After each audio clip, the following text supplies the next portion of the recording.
obviously you're not a golfer. I must have drank me about 15 Dr. Peppers. Congratulations. How do you feel? I gotta pay.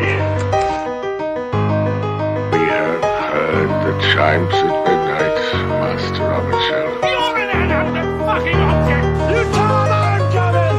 And hell's coming with me, you hear? Who the fuck has the goddamn gall to call his house on a Tuesday night? God! Sam, is Well, that the your, sound goes Sam, on. is that your Oscar tux? Yes, it is, and I have a sponsorship as I pour my beverage. This broadcast is brought to you by the worst pour ever known to man for a beer, but also whiskey stones that do not belong in beer. And it is brought to you by the Kingsman Statesman whiskey stones that you can get at a local provider near you. All right. Everyone, welcome to our Oscar special. This is the closest thing I could find to an Oscar, other than somebody also named Oscar. I am joined by my hosts, Jackson Workman and Samuel Holler. We hope that you guys are ready for a night of festivity and enjoyment of the movies and film and everything that's right with film and right with movies. More specifically, everything that is right with musicals. And now we may start our show. How are you guys today? Not bad. I want you to know that if you were playing something on there, I couldn't hear it. You couldn't hear it? I want you to know too, I could not hear it either. But your audio is very interesting How sounding. is the audio? How did that cut out? Because that's about the same. It's the AI voice detection that alters your voice. I guess it knew that I was playing Popularized copyrighted within music, at least so I was two of like, the no. movies we're talking about tonight. I hope to God that in the post you can find it or somehow hear it. But it was the Oscar theme. I played the Oscar theme music. Okay. Oh, damn. Maybe I can download it somehow Yeah. and put it over it. I'll send you a Yeah. copy of it. Okay. I was just on YouTube. I was like, let me just pull up the Oscar theme. But yes, we're here for the Oscars. We have a very special episode of 3 for 3, where for once the roles are reversed in some ways. In a couple ways, actually, roles get reversed. Yes, I would say so. So I don't know if we should start with that one, because that one might just be a little too easy, but it depends on what you guys are feeling. I say we start with a good one, sandwich the terrible one in the middle, and then end with a good one. Okay. Well, we've been talking about AI, so we could just go with mine. Yep. Go with Sam's pick, which is The Brutalist. The starring Brutalist or whatever the fuck it's spelled. Goddamn. It, We gotta do a sideways posters for the whole thing, for the thumbnail. Yes. So, let's check the time. Why don't we? It's nigh time to become an immigrant in this United States post World War II. Leave your wife behind. Leave your niece behind. You're an architect. You're a sexy architect. You're an architect that smokes cigarettes and doesn't take it up the butt. But Or does he? you're about to change. You're about to change. Okay. You come in. Your name's Adrian Brody or Lazo, depending on where you're from. You meet your cousin and his gorgeous wife, but he's also gorgeous too. Could be a whole throuple situation that you're about to get into, but no. You're accused of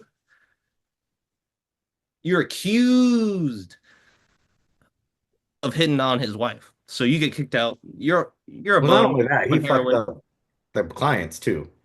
Gotta bring Well, that yeah. up. He fucked up that dude's money. Not only did he fuck with his wife, more importantly, you fucked with my money. But also fuck That's Joe what I Alwyn. got from that Anything scene. involving Joe Alwyn in this movie can go fuck himself because he's a piece of shit person in this movie, and I fucking hated every second that he was on screen.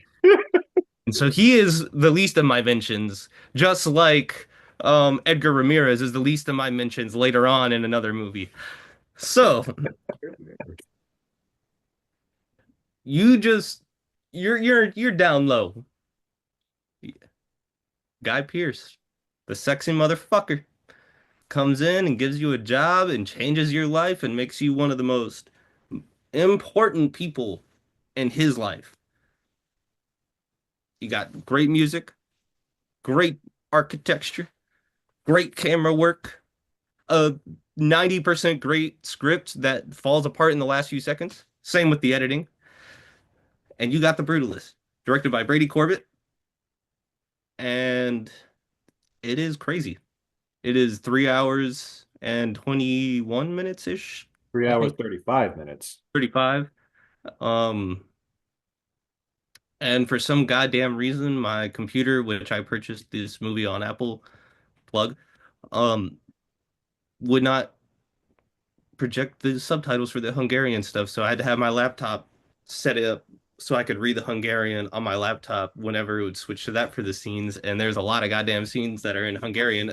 Significantly, like some of the most important scenes with the best music, which are the transitionals, like into the intermission and into the intro and all that shit. So I don't know how y'all felt about this movie, but I absolutely fucking loved it. There were some trials at the end that I was not about, but we'll get into that once I hear y'all's thoughts. And of course, the AI stuff happens during the part that I care the least about.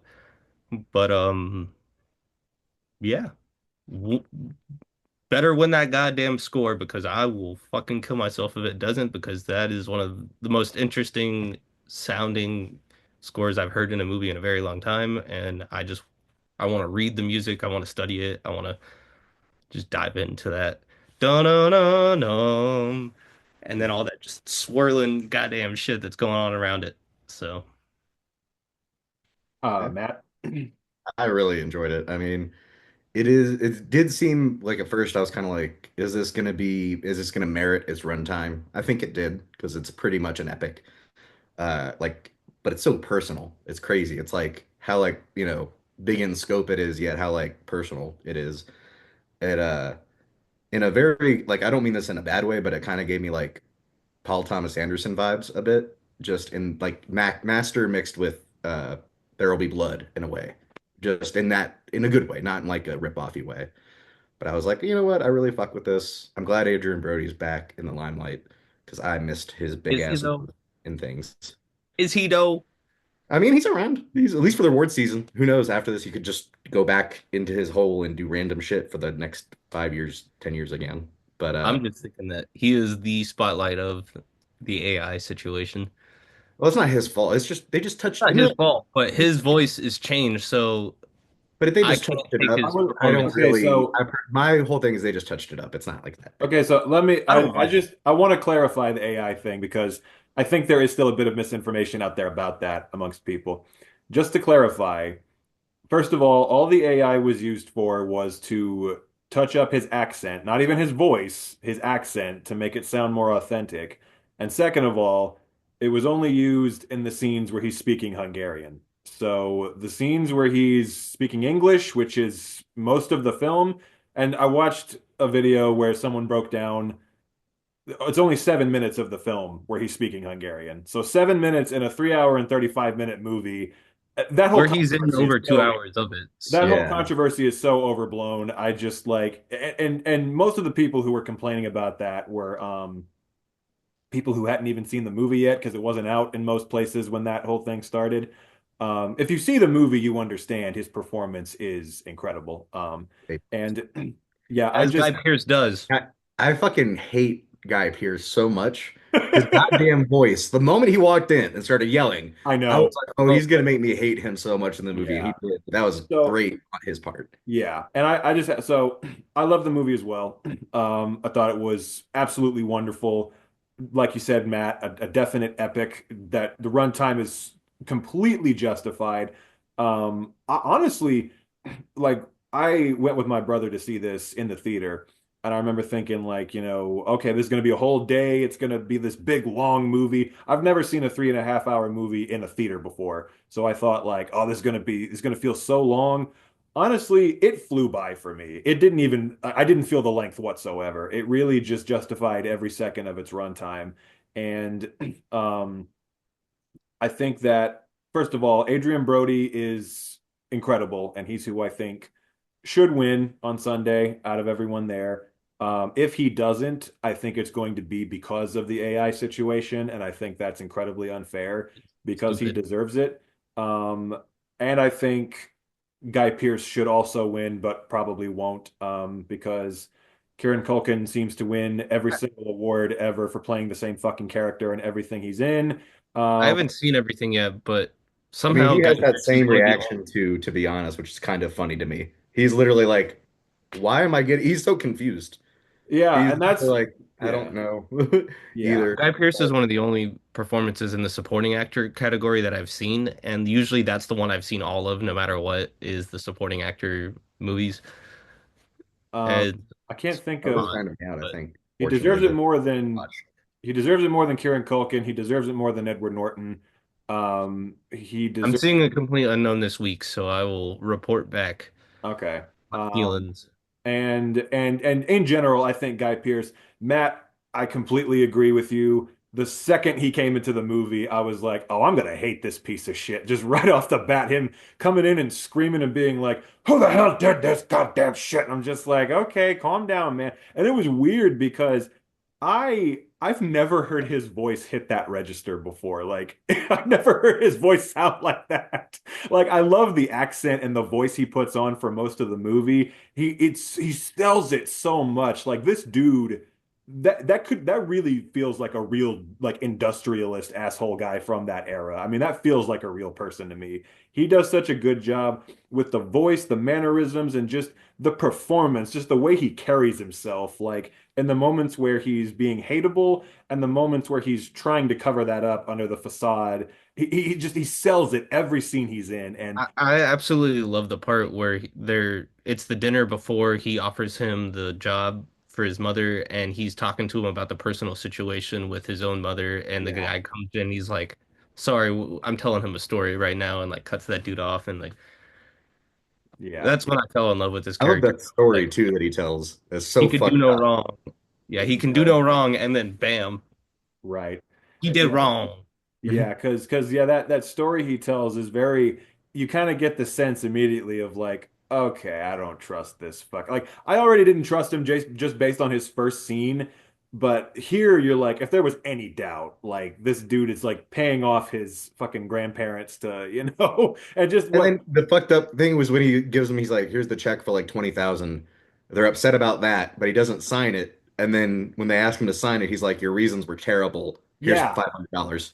I'm And then like, him and then him "Damn." saying and then him saying like it was just the most pathetic thing I've ever seen the way they reacted to it. I mean, really just own your life choices or whatever. I'm just like, "Oh, you son of a bitch." But I have to say personally, because it was cool seeing it in the theater with the intermission because it was like the 15-minute. Sam, did it have it for you guys when you watched No, it? that's Like a where I minute. really It was a minute. said an Oh, hour really? 21 because it cuts the intermission down to like 2 minutes Oh, ish. okay. Yeah, it's just a picture and then them sitting there. And I kind of thought I was going to ask you that actually. What goes That you mentioned. on. I was going to say, how long is the intermission? Yeah, because when I Was it the saw it in the picture for all theater, 15? yeah, it was the picture and it has the ticking clock and it was 15 minutes. So we got up and Yeah. got food and came back, like food in the theater. And it was funny because, when I said during the intermission that I thought Guy Pearce was going to screw him in the second half, that's not quite what I meant. But yeah, Leave things, it to me to pick the butt love films. Yeah. say what? Leave it to me to pick the butt love movies. You know, I really, so I'd heard about this whole thing, like people being like that it's like kind of a, there's like a gay undertone or something like that. And I was like, the whole first half of the movie, I was like, are they just talking about him and his cousin? Because like I could see that being played off as their European family, so they're close.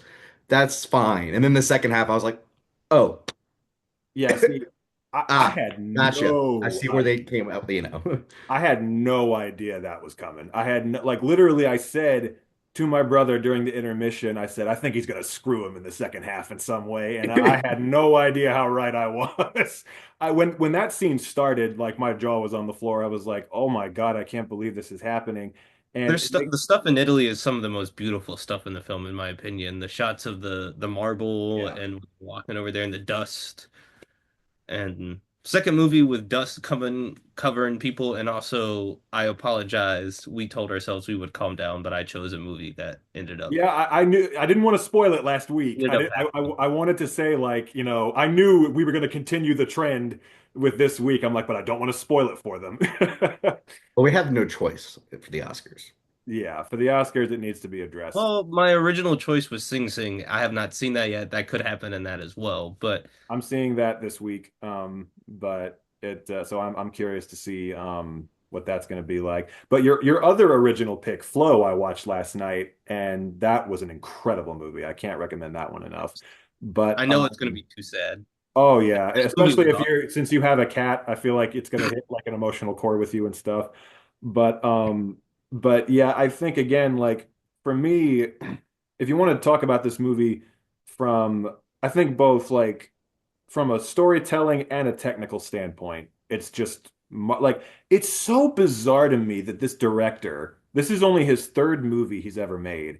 And his first two, from what I've heard, are just kind of whatever. I don't know anything about his first movie, Vox Lux. I So remember getting very, Ox Lux I, is very well shot. I will I say. really, I was about to say, I remember watching that when it came out and I liked it. I didn't think that everyone would, And but Defoe narrates it, so I'm like, I'm already in. oh, I didn't But know it's that. very well shot.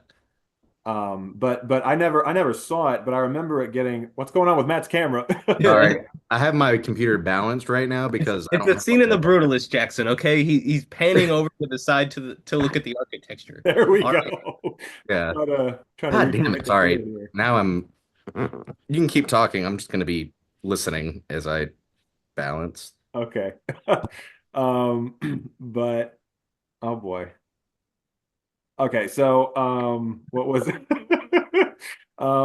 So what was but I never saw Vox Lux, but I remember when it came out, it got very kind of just mixed reviews. It was very polarizing. Like nothing that this guy has done before would suggest to me that he was capable of making something this gigantic and epic and just this was made with the precision of like a master filmmaker, you know? And it's just like crazy that like just out of nowhere on his third attempt, this guy really Brady Corbet or Corbett or however you pronounce it, really fucking like because the man the The shots in fluidity this of the movie, camera. Yeah, the fluidity of the camera is just perfect. And I'm thinking of the scene where he does heroin in the jazz club, and it's all just like that shot of the saxophone, and but it's all blurred out, and he's in the background with that lady, and Well, it's perfect. And I heard that it took him a long time to like even get this remotely off the ground, yeah, me too. which like kind of makes sense as and he also wrote it with his wife.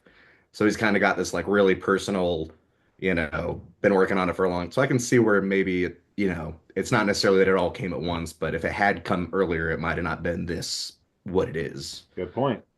But because I agree, I definitely like, yeah, it's like, and then he says his next movie is going to be a horror western, which I'm Really, here for. But yeah, I'm just like, what? Like a horror western after this I is like like though that he's trying to do all these yeah, different things. yeah, I really like that.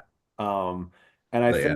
think again, like so from a technical standpoint, with the cinematography and the music, and God bless the production design and the costumes and just everything just is immaculate. I mean, just like to the last detail. It's one of those movies where I mean, just the meticulousness with which every shot of the film and every aspect of it is crafted is just like, wow, you know? But then, like, storytelling wise, Sam, you touched on it. I guess maybe we can get into that.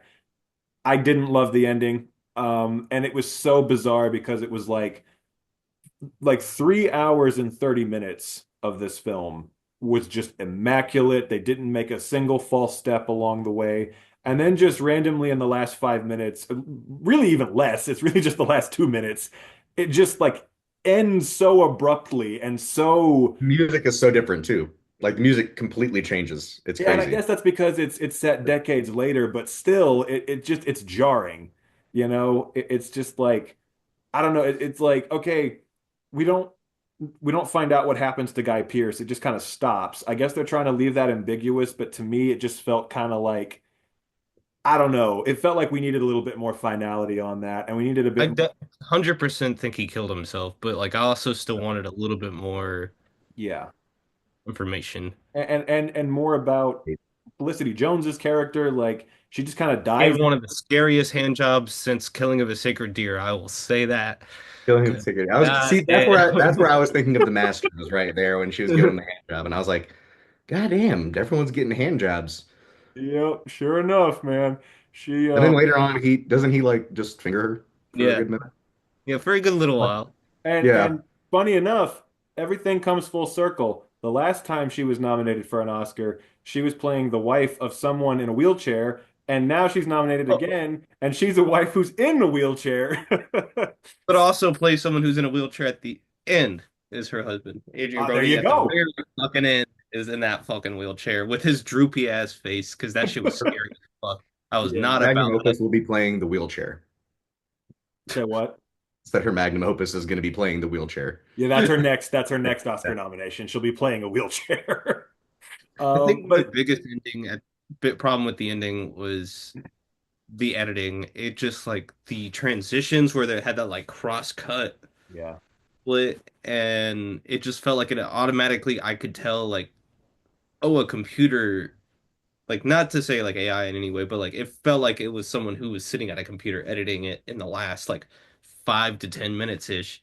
And I just didn't understand why, and it really threw me off. And then it jarringly cuts from the older version of the niece just making a statement about his art and what it meant when he couldn't speak for it, and then it just cut to her back, which also at the beginning it does start with her, and I Back in, appreciate the start and ending yeah. like I think it's aspect, the but concentration camp. Yeah. I didn't like the moment where she was older at the end right before, so then that just took me out of it. I just think like I like the idea of it starting and ending on her, but I also just like it felt to me honestly like the last 5 minutes, like the epilogue. It literally almost felt like they either ran out of time, ran out of money, or ran out of script or something. Like it just stops. Like that's the thing. It's like chugging along like a fine-tuned machine, and then it just like it comes to like a dead stop. It's as if they said like They were like, "We're the done. We movie. got to stop this thing." Yeah, it's They were like the like staring movie. at the script, and it was like getting too high, and they were like, "Fuck." But that's what I'm saying. I was like, it feels like they just said, okay, we have to stop the movie right here and now, even if it's not done yet. And I remember thinking to myself, like, in a 3.5 hour movie, you couldn't take the time to just like flesh out the ending a bit more, like, because you can't tell me it's about time constraints. The movie's 3.5 hours already. Like, I'm just saying, it was very, very strange, and it's the only reason that the movie's not higher on my list. Um, but I mean, everything before that, I mean, is just absolutely immaculate. I mean, truly, I and can't pronounce his name, but Isaac de Blanco. yeah. I didn't Wonderful. like how there wasn't a resolution to his character. I needed more. I needed more. And I love the scene where they're like it's following him down personally, and then he's like at the very end it's like I even was questioning like, oh, is he still like on heroin and stuff, and then he just looks at him and is just like, you got any, and that kind of stuff, and it's like, oh, When I was watching this was the first time that I've ever thought like they could have taken probably the screenplay and then just turned it into a novel, and that would have been just as well received as like the movie was. Because I was like, holy shit, like this, there's some scenes where I'm like, how did they not get this from a book? Like this seems so like deep. Well, it's Like, funny because I've seen some people think that this is based on a real person, Mhm. and like they looked it up afterwards and were like, "What? He's not a real person?" So I think that speaks even more to that, the fact that it's so dense and seemingly so like just so dense and has so much detail to it that people thought it must have been based on a real guy or a real event, you know? So I think again that speaking more to like just how like immaculate and finely crafted everything is. Like he puts so much detail into not just the technical stuff, but the story, that's one of the things that makes it so rich. Like it is so dense and there is so much story and the characters each have so much depth and again like and I also just have to shout out all the other Supporting actors, Joe Alwyn was very hateable indeed, yes. But again, great performance. Best thing I've ever seen him in. Yeah, and I 100%. mean like that part at the end when he fucking like knocks her walker over and is dragging her out of the room. I just wanted to hit him over the head. And Raffi Cassidy was great as the niece. Isaac DeBancole was great. Alessandro Nivola for the first like 45 minutes, I thought was a real standout. So I also really liked the one character that was a smaller part, but I thought he really made an impression. The other architect guy that he keeps arguing with, I loved all his scenes. I felt bad because he was like accusing him of like telling on him, and he was like, "I didn't do it, man." Didn't do it. Yeah, he's Yeah. like, man, get out. I didn't, I'm on your side, man. Yeah, I mean, he made a good point. He was like, "Why would I want to work with you for 2 years with you hating me?" And Right. I was like, "That's a good point." Yeah. Um, So but yeah, that I really the ending is the only downside, but everything else, I mean, really just I mean, like I and one of think the strongest openings I've seen in a recent movie, just like that whole opening tracking shot of him going through the tunnel and then coming to your point, Sam, about the score, that was so effective. Like when they come up and the music just blares when you see the Statue of Liberty, it's Essentially upside yeah, down and all so that. effective. So effective. It Daniel brings Bloomberg is like, I'm in awe of that music. I've listened to it so much since watching the film, and I really even like like, the opening text crawl, like the one that the first both yeah, of them, that opening and the closing, the one on the side and then the sideways. I was like, "That's fucking great!" Like, oh yeah, the credits were great. I really yeah, I like that a lot. I But the saw that the score, person who made that was really upset though, because somehow the opening crawl got leaked online and just everyone was talking about it. It was like, well, you could just go and see the movie and like appreciate it then. Now you know the first like 8 to 10 minutes of the movie, and I feel like I did nothing because all of you have already seen it and it's not uh, exciting. I interesting. still had the end I credit. felt really bad for him for that. Yeah. Well, that sucks. I hate that that happened, but yeah, I do think that, it was ballsy of them to because I mean it's been said if this thing doesn't win anything big, it's because of the runtime, because not everyone wants to sit down and watch the whole thing. I So do it I was do really think, sorry to cut you off, but like every 3 hour movie I've watched, especially on this cast, like Once Upon a Time in America, Dr. Zhivago, the opening hooks me, and then I hit into this lull, and I'm like, I'm here for this, but I don't understand what's going on, like on a grand scheme. And then by the end, I'm just like, yeah, it does what it does, and it's yeah. why Yeah, it is perfection when a movie has the scope and just does everything with that time. But and that's for what I'm the budget too, dude. Like that's the crazy thing. yeah, this wasn't It's even like that 10 big of a million. budget. What was it I think like it was like 20 10 million million, dollars or which is something? not bad. Yeah, 10 million, which I think is not a bad like, or it's not like that big. 10 million is low. 10 million for this movie? Pretty sure that's That's what they. That's crazy. what But the thing was is reported Brady online. Corbet said he didn't make it. He's not made a single cent from this film yet. Yet. I saw he did Yeah, say that. Yeah. And now he said because he's not paid to promote anything, and he made the most money he's made from directing 3 commercials in Portugal recently. Which is And fucked up. that's crazy. But I hope Hopefully, that ideally the next one will be the money. They'll I be mean, like, he's here's gotten so much attention from this, it's going to lead to future work, one would think. And yeah, one hope. would hope that if he wins Best Director, that will raise his profile somewhat and maybe lead to more gigs. But I was gonna say like I know this was a risk for them to release something this long, especially whether it's to Oscar voters or general audiences. But that's the thing I love about A24 is they just don't give a shit. They're just like, hey man, we stand behind our artistic choices. If we get someone who makes a 3.5 hour movie for us, we're gonna release the whole damn thing. And that that leads me to a tangent where I'm very mad that people get so caught up about how they don't produce the stuff that they release, and they're just a like distributor. And then you look at their last 50 movies, and maybe 10 of those they just released, and the rest, and this is one that they actually did not produce. But I think that they were like the company that they chose. That was the company that chose to be like, okay, this is so long, we're gonna put it in theaters, we're gonna give it that intermission. They did 70 millimeter row shows, which I'm so mad. Like I This wanted to is see it in IMAX, crazy. honestly. Like, Seeing this in IMAX would have been amazing. I'm yeah, mad I'm not gonna see this. Hatefully and Dunkirk, I saw the 70 millimeter IMAX shows for. I was so mad that this was one I didn't get the chance to see because I know it was That would have been epic as fuck. I really mean, good. just seeing it in the theater I saw it in was fucking epic, but yeah, actually getting to see it on like a big, like 70 millimeter screen and everything, that would be just because again, like really this thing is, I mean, it is a modern epic. I mean, it is so impressive how enormous it is and how we were saying a few weeks ago about Once Upon a Time in America, it's you really feel like every aspect of the production just had the utmost care and thought put into it, and it feels real. Like it doesn't just feel like you're looking at sets built for a movie. It really feels like you're in that time period, and that's the best thing that it could do. So yeah, can't praise it enough for that, certainly. Would you look at the time? This broadcast is brought to you by Statesman Whiskey Stones. You can use them for your whiskey, you can use them for your friends, but you could also use them for your beer that is a little too warm for the situation. And speaking of a movie where somebody gets rid of their stones,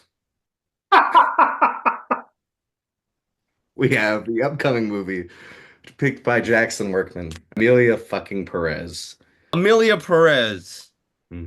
makes me unhappy. I just want you to know that right now. Jackson, if I Very see much. you in the goddamn streets, or if I meet anyone named Jackson that mentions this movie or watching this movie or the potential thought of them mentioning this goddamn movie, I will punch them in the goddamn mouth because I was not about this movie. I will never be about this movie. This movie And, has, you can go, Matt, because oh no, I, I was gonna agree with you. I was gonna say, and let it be known, by the way, that Jackson has not favored our some of our picks the past few weeks. And I just want to say one of them I have not seen. The other one I think is a fair chance. You knew this one was shit. You knew this one was knew, shit. So you knew, you knew. I I know you the whole point is to supplied shit on it, and we but you knew. cried. when this episode when the views for this episode are through the stratosphere, you guys will thank me later. 2 hours of your time will seem like nothing when we are riding high with the best rated episode we've ever had. What did you say in the um chat? I gotta find this. but Canaliza todo tu odio hacia mí en el Esposito y las vistas se disparan. You you were talking about when the views skyrocket through the roof, and I And then was I smartly responded in French. yes, our group That's chat the is filled with reason. our group chat, much like this film, is filled with a lot of Google translated broken Spanish. So it's fitting. But And yeah, I also stand by this. I will before Jackson can take it away. I just have to say this one thing that I mentioned last podcast, and I'm bringing it up now. Now I've seen this clip online where I swear to God she said, "Por qué mi jamón?" Like, why my ham? I look now I've seen it. I know she says, "Why did he call my phone?" But I still stand by why my ham. well, that's when I, Damn Jackson. when I special when I deserves ran better. that when I ran that through Google Translate to see what you were saying when you texted it to us. That's exactly what came up was why my ham, and I was like, what the fuck? The ham Um, special is underrated and deserves more views. I yes, stand by that it. For the the ham ham special special was is one of our best episodes, and please go watch that one if you haven't yet, because a lot. We thank you all for the explosion in views we've been getting, but that one hasn't been getting as much love. So go. I know the title is weird. I think maybe that's why people aren't watching it, but it's a wonderful episode. Go watch it. But yes, Emilia Perez. I had to pick it. I'm sorry. More to Sam than to Matt because half of your picks have been. This is my revenge for the spoils of Babylon. I guarantee you, however much you suffered watching this, it was nothing compared to how much I suffered watching that. So, This was longer.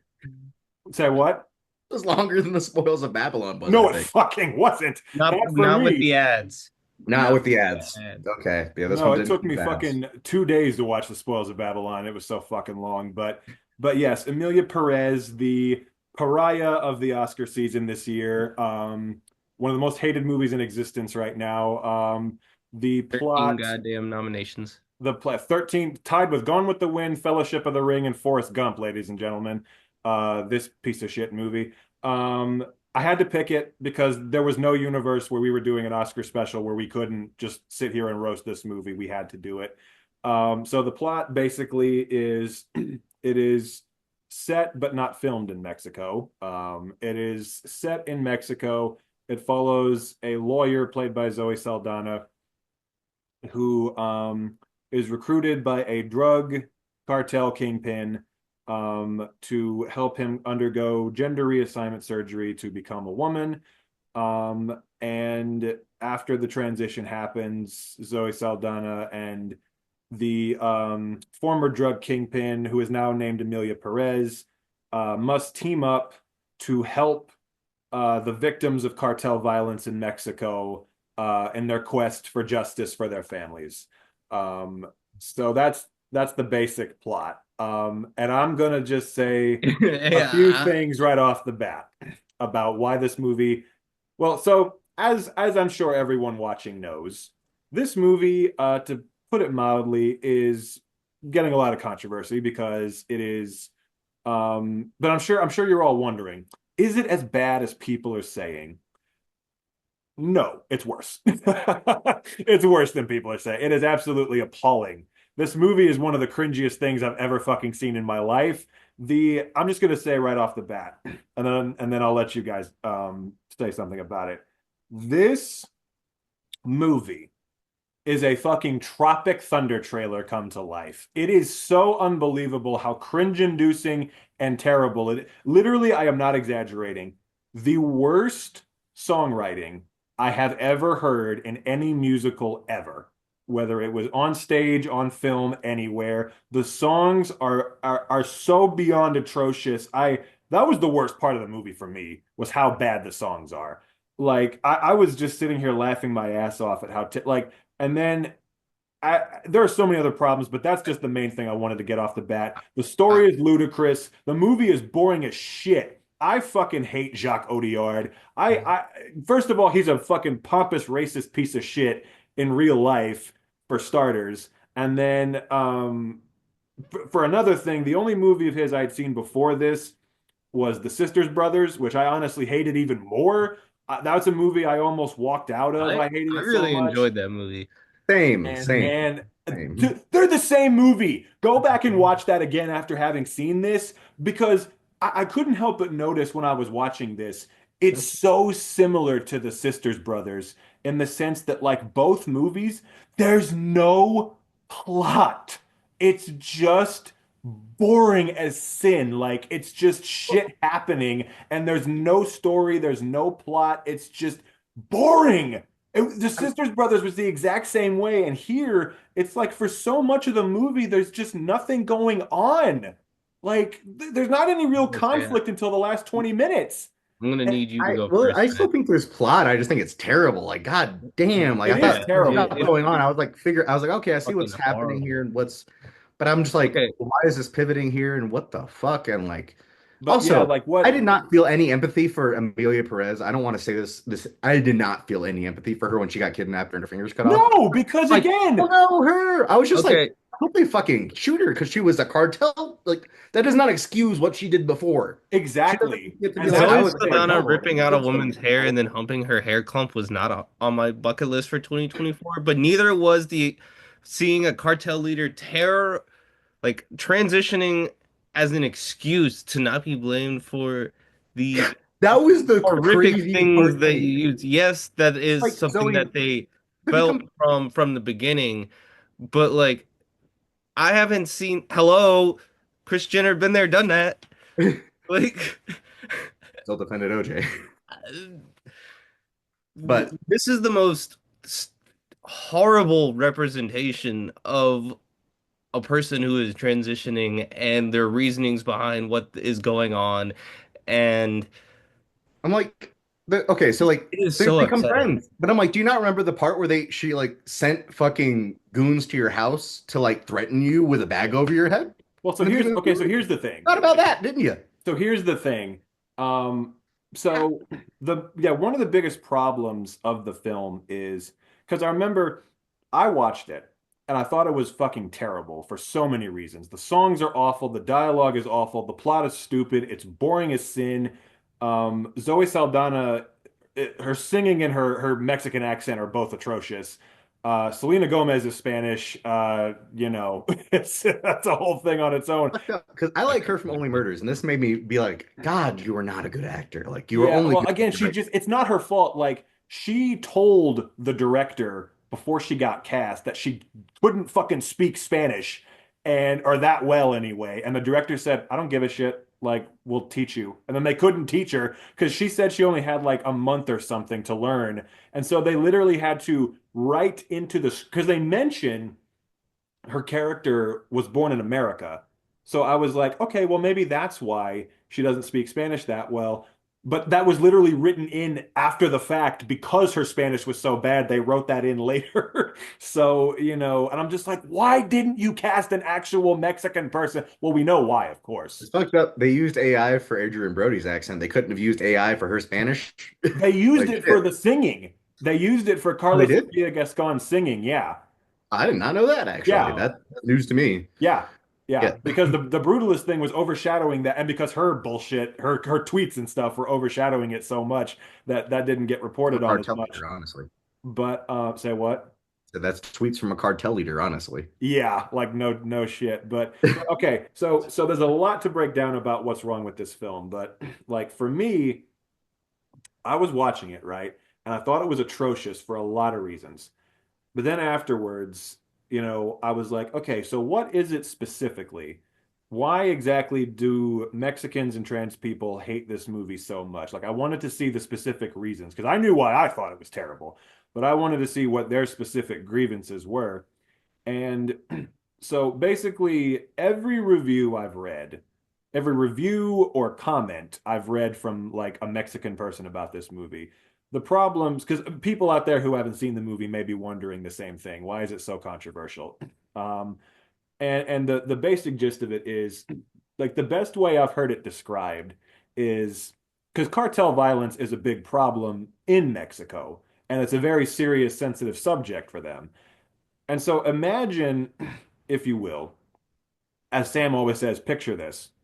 Um, Imagine someone, some director made a movie about Osama bin Laden undergoing gender reassignment surgery and becoming a woman, and afterwards forming an organization to help 9/11 victims, get through the pain and the trauma. And we're supposed to root for Osama bin Laden and take that. And it's a musical, and we're supposed to take that seriously. And it was That is made by literally some- that is probably the best description I've heard. Quite yeah, honest. and, That and, is and it's exactly made by right. a That's foreign how I felt director. too. It's made by a foreign director who doesn't speak English, who doesn't care or anything about the issues they're talking about in the film or think that they're important or whatever. And so that's basically why Mexico hates it so much. And then Sam, as you pointed out, the reason the trans community hates it so much is the depiction of the transition is ludicrous because they try to make it seem basically like she's a completely separate person with a different personality after the transition happens.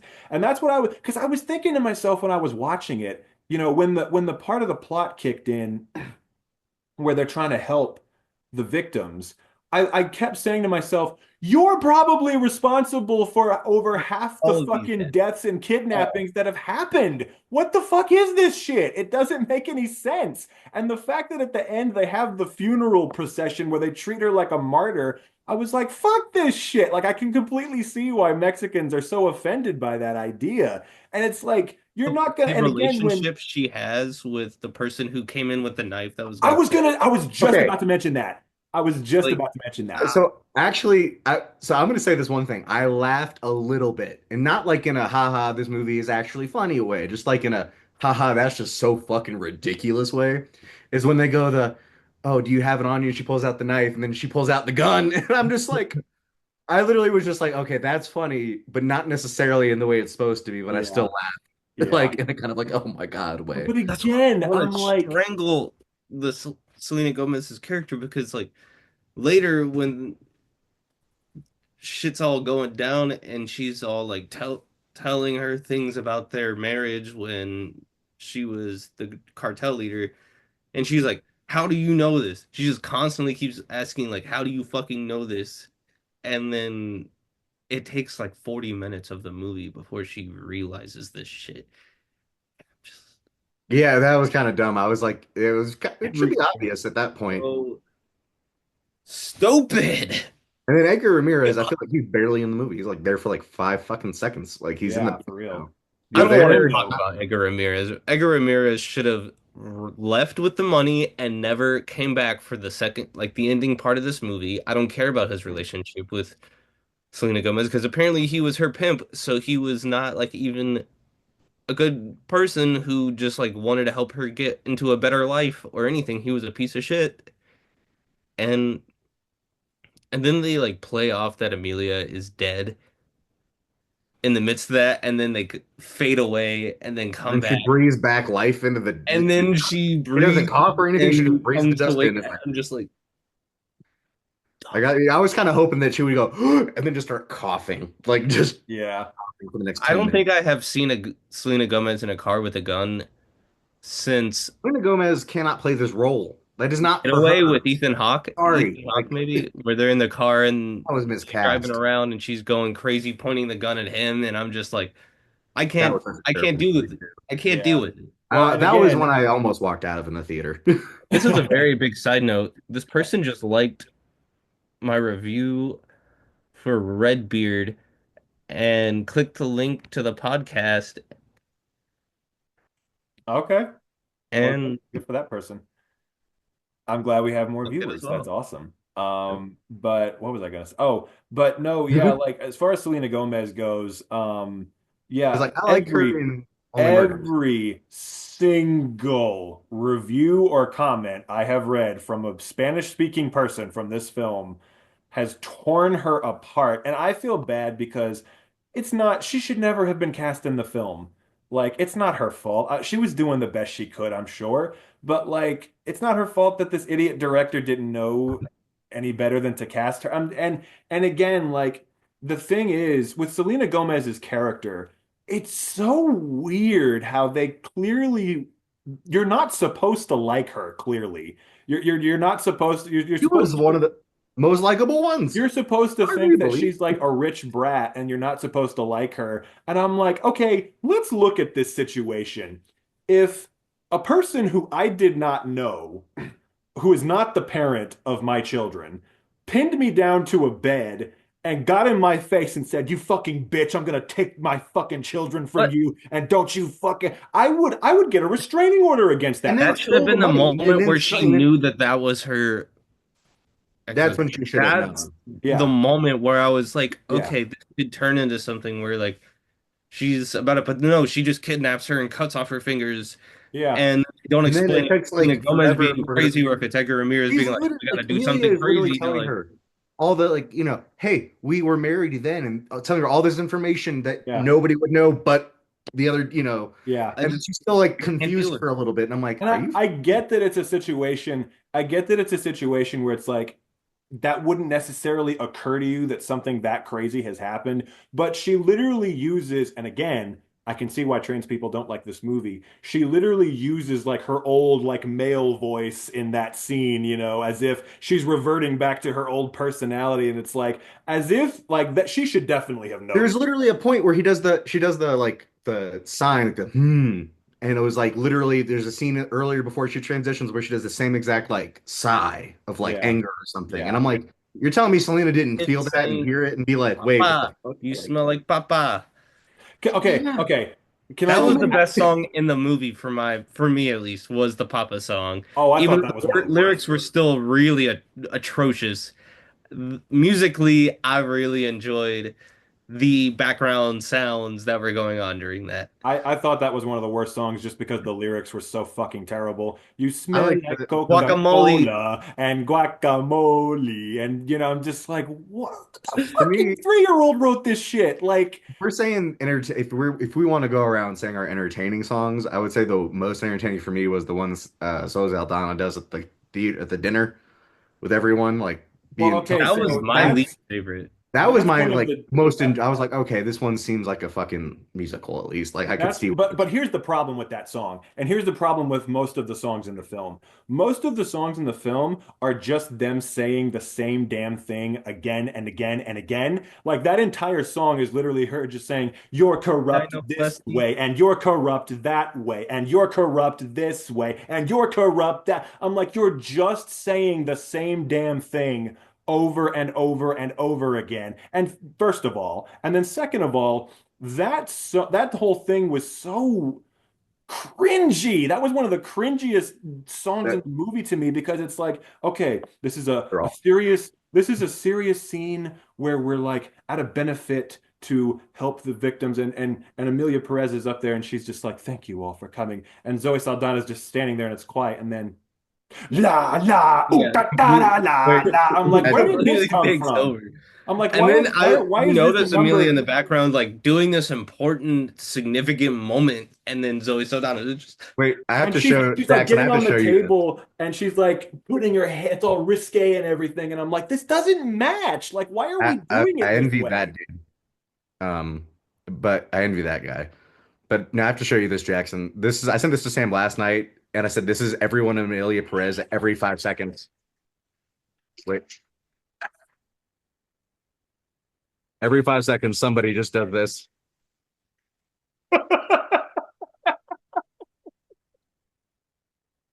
Pretty much. and everyone just that Pretty is literally much. every all five day. seconds. It's like Pretty same, much.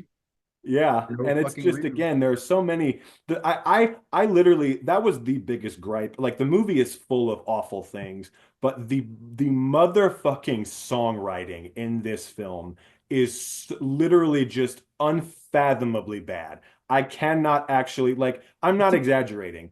Middle school musicals have better lyrics than this. Like, I mean, like a middle schooler could write better Absolutely. songs than this. It's sad I too because really enjoy the music that's going on, and it starts going, and then the second they open their goddamn mouths, which is sometimes they open their mouths before the music starts, like the doctor that's like, change their mind, and then she's like, change Yeah. your mind. oh wait, Uh, sorry. Were you talking about the doctor who did the trans thing, who had the conversation with Well, in the yeah, hospital?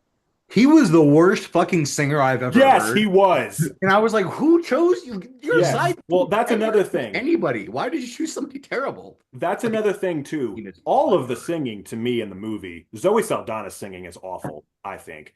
And but that guy in particular is particularly terrible. Yeah, his singing voice is atrocious. I think her singing voice is atrocious. I think every song in the movie, again, the one that's been roasted 1,000 times over, the penis to vagina song, is just one of the cringiest fucking thing. I'm imagining like the people at GLAAD like watching that scene and just their heads exploding like penis to vagina and they're all on the table like that and I'm just like, oh my man to woman, I feel woman bad for to Zoe man. Saldana though, because she is stuck doing fucking Avatar, and then she gets one moment to Yes, like yes, hop out and do yes. something else, yeah. and then she chooses this shit. And just so many unintentionally hilarious like moments like you said earlier, like unintentionally like her just going yes yes yes yes yes. It's so stupid. Like again, the songwriting in that scene is atrocious where they just keep saying yes yes yes yes. I'm just like, you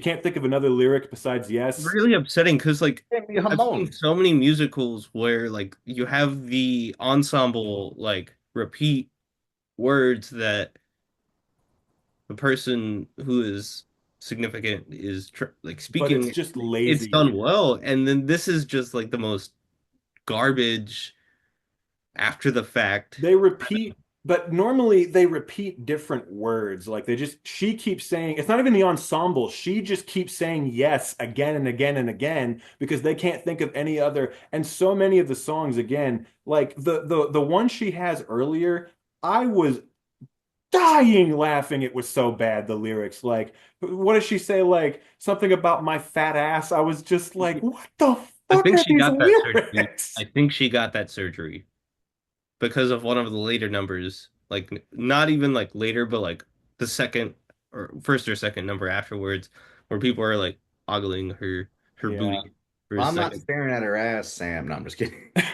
I'm Well, not I mean, either. like But she doesn't have a fat ass, so it she doesn't really wanted that matter. But surgery. She spent the money. You had the conversation of like, oh, you went in first class. You're like parading around and spending my money, like doing this thing. And yeah, she was like, oh shit, I fucked up. But You then think if Rose the Aldana next got ass dance surgery, they number, would have to make all the everyone's like, Nazis ass oh, bigger? let's celebrate her booty.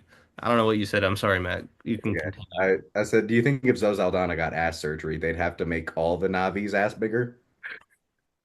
but yeah, no, that's a pet peeve of mine is like, 110-pound women acting like they have big asses when they don't. It's just like, okay, no, you look regular, but we're meant to think that you're whatever. But either way, That it's was just Have a something that was conversation. We hilarious. need On a the special phone, guest or Mix-a-Lot to come in and help us with this. he will be the judge. But she was on the phone and she was like, "We need some big men to like come in and do some shit." And then mhm. it cuts to the scrawniest fucking people ever. I've never They seen pissed less me off intimidating so much fucking that the ending, when they're like, okay, members. yeah, we're gonna flank them. They just get up on a hill and it's clear that Edgar Ramirez can just see them. And I'm like, wow, y'all are fucking stupid. He Yeah. ain't coming from the back.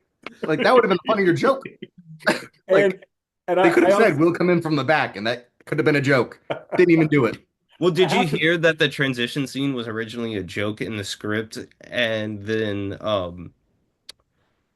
Gascon she talked to the director and was like, "Hey, I think this should be a significant, important moment for this character," and that's where they came in and did the scene where they're crying and Somebody dealing could with the have came in there on situation and turned it into a serious moment.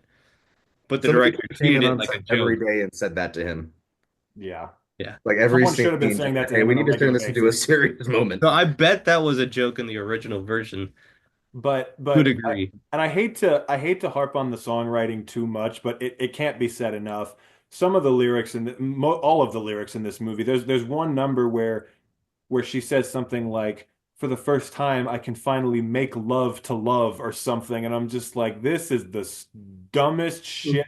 And again, it's like so much of it is For the first time, I love myself. yeah, or something, and I'm just like, it's so abundantly clear because again, if anyone out there wants to know why people hate the movie and specifically the director so much, like it's so, he will not stop putting his foot in his fucking mouth and saying stupid shit. First of all, he said that, he didn't need to research the film. He openly admitted to not researching any of the issues in the film because he knows everything he needs to know already, which if you see the film, he clearly doesn't because this is all either completely surface level or embarrassing just how much he's not familiar with the subject matter. Second of all, he said the reason he didn't cast any Mexican actors is because there weren't any good enough actors in all of Mexico to play the parts. I was like, And he said also, this is the real one, the real kicker. He called Spanish the language of poor migrant countries. So yeah, he's a racist piece of shit, obviously. So I understand why French man. why Mexico hates him so much. And this all comes through in the final product. This is the a movie made by a man who clearly doesn't respect or care about getting anything right about what he's trying to portray. And and again, like so many other things where I'm like, because I noticed it when I watched it the first time, like the character of Emilia Perez before and after the transition feels like two completely different human beings. It doesn't feel like the same character. And that's apparently, yes, Matt. Both ugly as shit. Sorry. I had to get that one out there. You're not wrong, but the before I don't know if they like put prosthetics on her or something, but she looks like one of the Geico cavemen earlier in the movie. Like, I looked up, I was looking at my phone, did not see her like entrance, and I just kind of looked up and she was on the screen, but still as Mantia's, and I was like, oh, that's her. Like I know I before it like yeah, wasn't confused. I wasn't like, oh, yeah, that's Goon or something. It Just really took the immediately, I was first like, it's scene. very obvious they were The putting first scene, I was prosthetics like, on her. oh, and then the second scene, I was like, oh, that's the actress just yeah. And playing the there and there character. and there are just but as far as like the Weird. yeah, but like I don't know if those were prosthetics that As they you put can on her or see, anything, I'm but following a similar facial hairline across Well, the she had to get rid of those facial tattoos. So I'm like, there's a lot of work going on, Yeah. but they had so much. They said it would But take 4 years, but they had already done the stuff for 2. So yeah. we're speeding this I up. wanted to see that reverse shot, by the way. I was mad they robbed us of that. They at least could have showed us those pre-op titties. Jesus Christ. Boy, we're flying fast and furious in this episode, man. If the Keep last that. one didn't if the last one didn't get us canceled, this one will. But the what was I gonna say? Oh, but as far as like to my point of like her feeling like a different person, like we've already talked about how she is trying to help even though she's responsible for everything. It's like, yeah, that doesn't absolve you of those past crimes, but also for me, when it came to the girl she ends up getting involved with, like the domestic violence survivor, I'm like, this bitch probably tormented her. What, like Selena Gomez literally says at one point, if I had tried to run away, he would have killed me and fed me to the dogs. I'm like, you probably treated your wife exactly like this before. Like, what gives you the right to now be the one who's protecting another woman from? I'm like, you're not a different person. You were I the will say same person from before. they did try to explain it. Very The explanation is just shitty. Because it's when he's like, you had to be the biggest bastard in the pigsty or whatever. And then they start singing and she's just like, I just want the depths of my soul to taste like honey. I literally was like,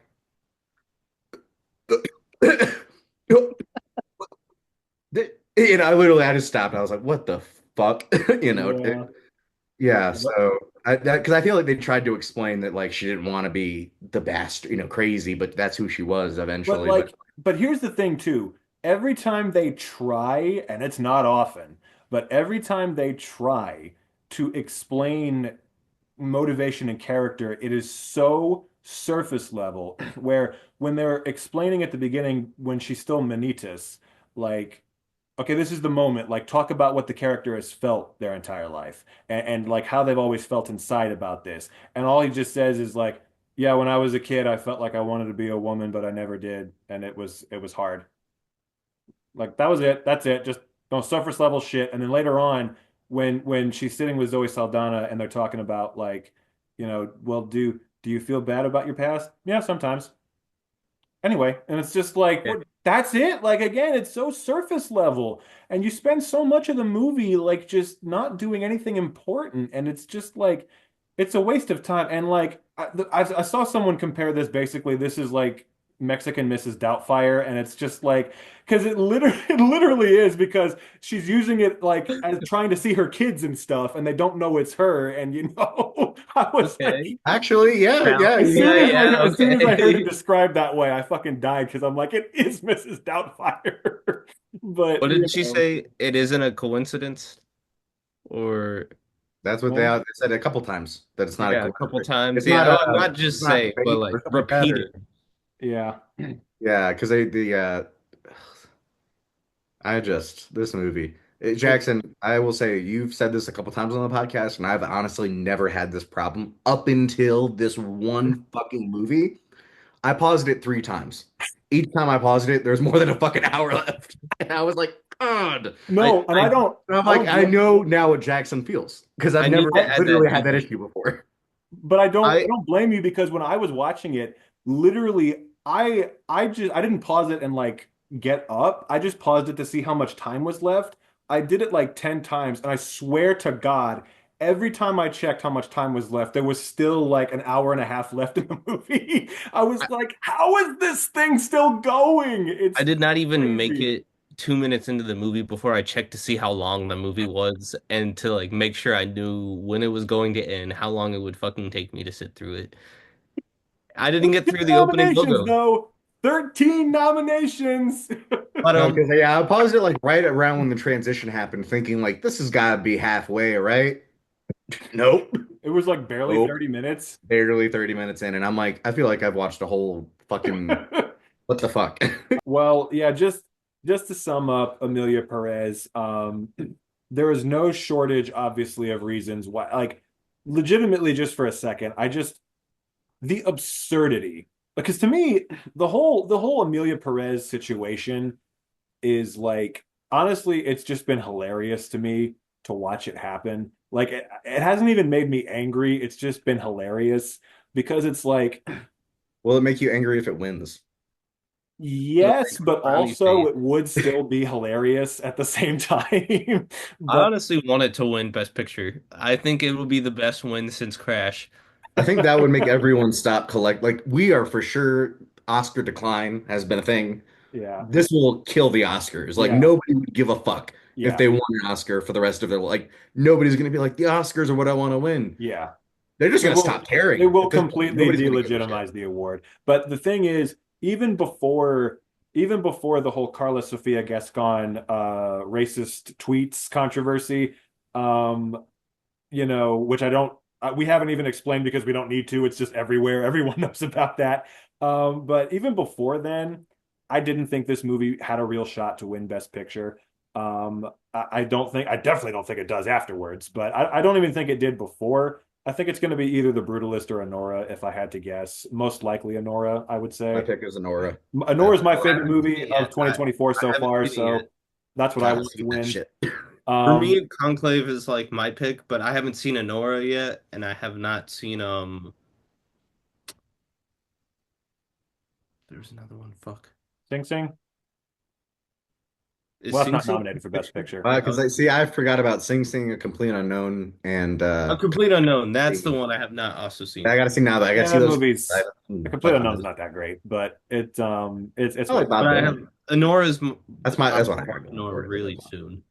Look, for me right now, Best Picture, it's like there are four movies that if they won, I wouldn't be mad. Like Conclave, The Brutalist, The Substance, and Anora are all just like if any of those won, I wouldn't be mad. They're all fantastic films.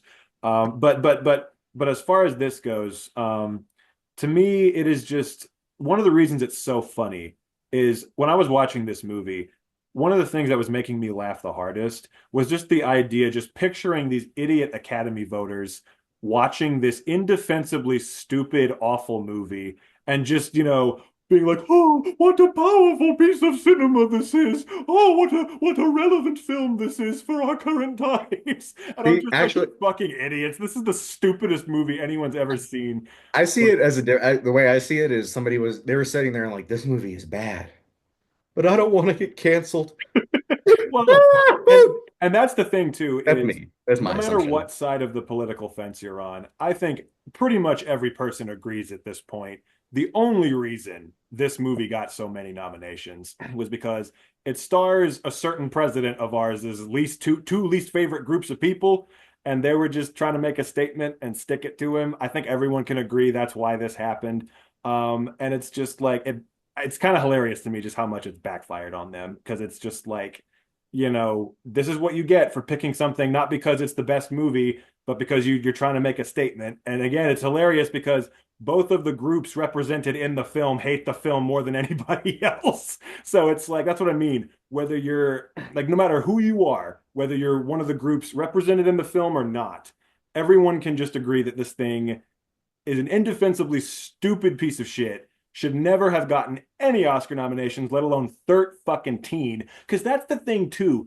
I don't think anyone would have cared about this movie if it didn't get so many nominations. Like, if it was just some weird little movie that just came out on Netflix, people would just watch it, say, that sucked or that was weird, and just never watch it again. And no one would ever talk about it. It's the fact that it's been getting so many nominations at all these award ceremonies. That's why people hate it so much because they're like, I'm sorry, this got 13 Oscar nominations. This is tied with Gone with the Wind. This is one away from the all-time record. Like, that's what's so stupid about it. And again, because so many other movies are getting shut out of all these categories. And again, it's like, Zoe Saldana is the lead of the movie. The fact that she is nominated for supporting actress is a joke. Like, that really is insane to me. First of all, I don't even think she's good in the movie, but she's not. She's the lead of the damn movie. She's got more screen time than Carla Sofia Gascon does. And I'm just like, I don't know. The whole thing just feels like this movie is just strong arming its way into all these awards categories that it doesn't belong in. And I think that's why so many people are so pissed off about it because it's just so stupid. But yeah, I had to pick it. I have to say this movie sucks. Again, I couldn't hear it. So that's not me. I smacked the shit I'm out not. of Yeah, it. Sam Dropped it clearly on the smacked floor, that. I and know. No, I was It breaking made all some. heard it. We've It had didn't this. make a. It didn't make a sound. We've had this problem in the past where you guys have all tried to play things, and I've never been able to hear it, but I don't know why. Nothing. That's crazy. Yeah. I'm done. I'm done. Fuck this shit. That's crazy. It's time for the goddamn substance. You really It's got to time put in to the Oscar respect the theme over balance. my We're intro, Jackson. respecting the It makes it balance more epic. tonight. Matt, I didn't And hear it a is word you just time said. for a movie that I enjoy. Right. All right. Well, Jackson, what I was saying is you really got to put the Oscar theme over my opening speech. It makes it a lot more epic. Just If I trust can me. find it or if you can send it to me, I definitely will. I will send it to you. But yes, as Sam was saying, I'll now listen to the to sound of the another crack good sound. film from this year. This is my pick because I had not seen it yet, and I was very happy to finally be able to watch this movie. And goddamn, did it deliver on everything that everyone said it was. This will be The Substance. So you Respect got the Demi balance. Moore. Demi Moore, this to me is her Birdman. Uh, in a very good way. Yeah, because like it's her, but she's fading. Her character Elizabeth Sparkle is fading away. Um, so during a doctor's visit because of a car accident, there is a young, good-looking, handsome doctor who thinks she would be a great candidate for something called the substance. He gives her a little flash drive, which I thought was a vape for a second. Uh, and then she plugs it into her TV and watches this commercial to be a better you. And she wants to be a better her. And so she, calls the number, goes to this safety deposit box and grabs a substance and injects it. And out pops Margaret Qualley, uh, all oiled up and shit, with the fake boobs and all. I've seen Drive Away Dolls. I know they weren't real. But then the chaos starts as her younger self basically takes over her life in about a day, fucking maybe 2 days. And the whole conceit is that they have to respect the balance. There you Yes. go. And if you look at Sam, that is what happens when you do not respect the balance. Exactly. Because things are fucking out of balance pretty goddamn quick in this crazy in-your-face movie that I saw somebody described as the impact font, which it also uses to effect. But this movie is the impact font. I was like, fuck, they're right. This is a great description for it. It's got Demi Moore looking like a fucking witch who's gonna, boil Hansel and Gretel. You got Margaret Qualley looking like goddamn, I don't know, I can't remember who does the Jane Fonda. Like, she could be a Jane Fonda-esque person, mainly just because of the exercise videos. And then you got Dennis Quaid with those shrimp in his His mouth. fingers covered in crawfish. Oh, and that I'm glad your review, Sam, actually brought up something because I watched this with my aunt last night, and she went at the moment he put his hand on that dude's back, she said out loud, "Man, he just put his like fingers all over his back." And then I saw your thing, and I was like, "I'm His glad white- somebody else caught that too." In the grossest, most in your face movie of more in your face than Emilia Perez is. But in a great way, like in a brilliant. This is the right way. This is the French director who did it right. Credit to France. But yeah, no, this is a great movie. I really enjoyed it. I thought that delivered on exactly what it promised you from the beginning.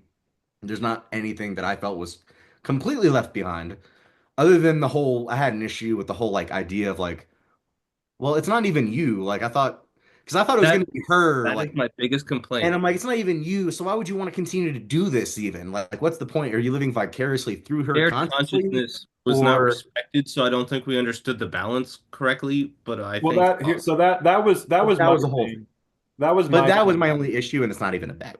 Because I was wondering the whole movie the same thing. I was like, for the first half of it, I was like, okay, is it her consciousness in both bodies or is it two separate entities? And I think because they keep saying, the guy on the phone keeps saying there is no you and her, there's only just you, you are one, respect the balance. And I think my interpretation of it is because she's not respecting the balance and because she has all this negative self-hate, it's manifesting itself in the form of the alternate personality that is trashing her on the talk show and refuses to cooperate. I think if she just learned to, accept herself more, then she would be able to basically exist as both personas, and it wouldn't be quite as chaotic. So, Okay, so I agree. However, the only thing I could think of that is like a deterrence to that is the dude in the coffee shop who was the older guy from the younger doctor. And he Yeah, literally goes like, "Have they start eating at you yet?" but that again to me, And to me, that makes it seem like everyone has that happen to them. What are you but gonna but but my response real quick to that would be the guy in the coffee shop. I think that's kind of the conundrum is again, I think everyone does have that to a degree, but that's the problem is if you feel good about yourself, you're not going to take the substance. But I think that's what's mysterious about it is it's preying on people with that problem because obviously if you're taking it, you don't feel good about yourself and you want to feel younger. So yes, everyone does have that problem. And it's kind of just a conundrum in that way. And I like that they keep some of the mystery about it though. Like that you don't really understand who makes it, why they're giving it to people. It just seems like they're preying on vulnerable, older people. Because like when Demi Moore at the and this is spoilers, of course, but at the end when she's like about to kill her and decides she can't do it, that's kind of when I went, oh, I kind of get it now a little Well, bit. but see, But at the that's same time, I was like a little bit like, why would you keep her around for that long? Like, wouldn't you have killed her immediately? Like when your fingers started fucking up, well, you because know? that's to me, what's interesting about this film. I mean, there's a lot that we'll go into about why this film was brilliant. But the thing to me, one of the main things I find so interesting about it is you've seen plenty of movies before that tackles this subject matter about whether it's sexism or ageism or whatever it is. And obviously it gets the point across very strong about how, society's expectations about, older women and beauty standards and all those things. And it shows like, I mean, Dennis Quaid and a lot of the other characters in the movie are misogynistic assholes and they're all things like that. But one of the things I find so interesting is that in addition to that, it also makes the point of, saying to the women in the audience, like, you need to love yourself.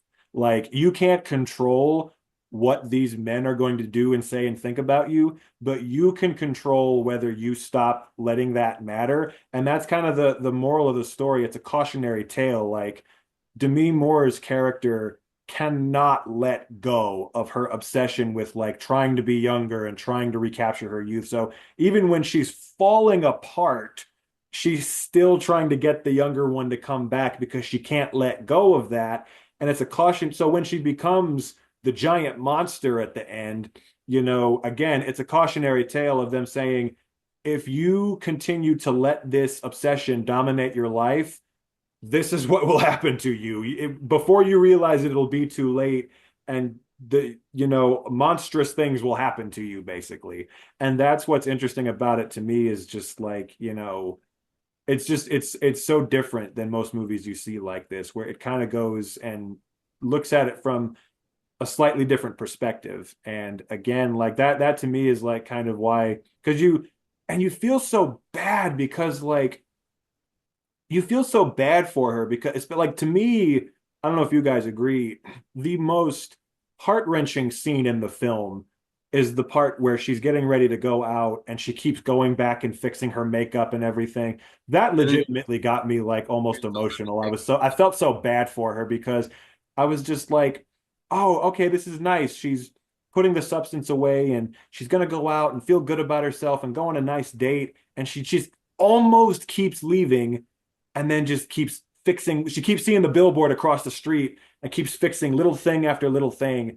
And you just feel so bad. You're like, no, stop, like go, come on, have fun. You look great. Like, go have fun. And that part is just heart-wrenching. But again, it gets the point across where it's like she looks great. I All feel that like matters is that she's gonna go out and have fun. But again, she's just so obsessed with every little detail looking perfect and everything. And it's like, the message to me clearly is like you got to get out of your own head about that, and I found that interesting for sure. I do think one of the most disappointing parts of the film is that they keep showing the big image of her view and the billboard and whatnot, and they don't end up having her throw the Demi Moore out. I I really was wanted her to expecting her throw to Demi throw Moore herself out out the that window too. fucking thing. I'm Both glad they times. didn't do that. I I think the really ending on the Star of Fame was perfect. I think that was That was perfect. like goddamn. Yeah. Because honestly, in the beginning, I felt this movie to the start of it, and like I kind of assimilated to what it was doing. Um, but I felt like this is really in your face, but not even in your face. It's almost like on the nose, like smashing you in the fucking face, And like that's throwing it through your head. Like it's not yeah, even trying to be subtle about anything. no. Anything at all, it is not trying to be subtle about. Which is funny because then it started making things subtle near the end of the movie. Then you started being like, "Fuck!" Like that got to me. Or like, I didn't think about that until just a second ago. And Yeah. it's crazy how it does that, which I thought was great because I was like, beginning "Wow, with it's literally." also a bookend movie just like The Brutalist. Yep. It And starts and ends Because on it started, the that's dude why it's rubs his so fucking like ketchup all over it, just like her blood and everything is. So it's like, yeah. And that again was so brilliant because yeah, the way it starts and ends there where she's, at the height of her fame, all, loving the glory, and then she's a puddle, and she's dead basically. And and again, like you said, Matt, to me that was one of the movie's best strengths was um again, when you're doing like kind of a I don't know what the term is, like a social message film or whatever you want to call it, where you're trying to make a point about something like this movie is. A lot of times, what'll kill movies like this is they're not subtle enough. But here, they lean into the fact that they are not trying to be subtle in the slightest, and that's why it works. They are deliberately being as over the top as they possibly can. So you can't criticize it for that because not only does it work, it's honestly there were Dennis Quaid, can I just say, was a riot in this movie. Every scene he was in, like you hated him, but like he was so just that shot, that goofy ass shot of him in the bathroom stall, his camera like all up against the face, and he's like just yelling on that the was phone, that fucking bitch needs to get fired immediately. It was that like was it one of was the brilliant. also the after most 30, it stops. heartbreaking scenes because like her listening to that just was crushing for Mhm. her to like hear how he treated her behind her back. Yeah. And And it was crushing for the audience, I feel like, because I remember once he left and she came out of the stall, I was like, oh, I feel so bad for her, like she didn't deserve to hear all of that. And just every scene he was in, I don't think he's been getting enough praise for this movie. I Is genuinely, he not nominated for supporting? Because Quali? he should be. Who? Dennis. Dennis Dennis Quaid, I Quaid? don't No, think he's he not. does. Because Yeah. I feel like he would be a great supporting actor nomination Yeah, for that. I agree. I think he honestly should be getting more nominations for this because I think he is just perfect as that character. First of all, every scene he's in is hilarious, and second of all, he just sells the misogynistic producer so well. Like just the epitome of the cartoonish, just like Oh, I love the misogynistic cuts in boss. all of his scenes. Like it's literally just him for the most part, where they just Mhm. cut his mouth. Yeah, yeah, They'll just cut to it like whether he's smoking, like, and then the next yeah. scene he's literally got no smoke, but he's still talking, and it's like it works. Like it And that works so that fucking well. scene that scene towards the end where he's with all of the producer guys and he's like, "Pretty girls should always smile." Like just he was I love so the over the dancing top. away, and then I the know other they were guys in the dancing back when they were start going dancing away. too. Also, They're also, I'm the like, shock value of her missing her teeth and you don't want her to like Yeah. smile so with her I've teeth. seen that clip of him saying, "So smile," and then her Mhm. going like a bunch. Yeah. I never knew her fucking teeth were missing. Yeah. That was Yeah. the biggest where I was like, this makes the scene 10 times better Yeah. than it already was. I thought it was a great scene before, Yeah. and I had just seen a clip, so I was like, "Fuck, that's great." Mhm. And I gotta say, like for me, this movie is it's in I think my top three of the year right now. Anora is my favorite movie of the year, but if you ask me like objectively what the best film of the year is that I've seen so far, it would be this. Like this movie is a masterpiece. Like I really think like again, it's This is so my creative. should win, It's and well, Say the thing, what? another thing too. Sorry. this is my should win for the Oscar. If Demi does not win, I'm going to burn the Academy to the ground. I mean, like like you said, Matt, this is her Birdman. Not only because it's a comeback, but because just like Michael Keaton in that movie, it's basically her. I mean, this is her life story. Just everybody treating her like shit because of all kinds of things, but especially her getting older and all kinds of things like that. And to see her when this is her first nomination, and so if she were to win for this after never being nominated, and I loved her Golden Globe speech where she said some producer back in the 90s called her a popcorn actress, as if to say like she could never get an Oscar or anything. So that would be even better to see her win for this movie. And but again, like the whole thing, it's so creative, it's so original, it's so visually striking. I mean, with the cinematography and just the body horror. I I'm mean, just just thinking of the pus when she keeps injecting the needle I into know. that And the open makeup on wound. her for each of the different phases of the transformation looks so good. And just the final monster is like, I read, by the way, confirmed that was Margaret Qualley in the costume the whole time. That's what I thought. It looks like I was like, I hope that is her just under it, and then Yeah. And then but what's funny is the director, Coralie Fargeau, the parts where the blood is spraying everywhere, that was her holding a hose and just spraying it all over the room, which see, I love that scene because it's like I was sitting there watching this, and I said out loud, I cannot believe this got fucking nominated. And yeah, not even in like a bad way, not like in a ugh, it was more like a wow, like yeah, I'm glad the for Academy has an real. open mind. But it Unfortunately, you speaks have too to, much of an open mind. Too yeah, much because yeah. Amelia. But you And know what? If they can let the substance in and they are also willing to let Emilia Perez in, that's yeah, okay that's the because they're trade-off, willing to let the substance unfortunately. in as well. That's the trade-off. Respect the So that's balance. yeah, that is the trade-off. I hope that I'd rather the substance, of course, win. I Of love, course. uh But I again, want to like, bring up a snub though. There is a snub in the Oscars. Sound effect. The sound design in this movie was goddamn great. yeah. It made me cringe. It made me squirm. I Hmm. was not comfortable during a second. The moment she shoved something in her or something moved, I was like, ugh. And then Yeah. I looked it up and it got not didn't get nominated. And I'm like, how?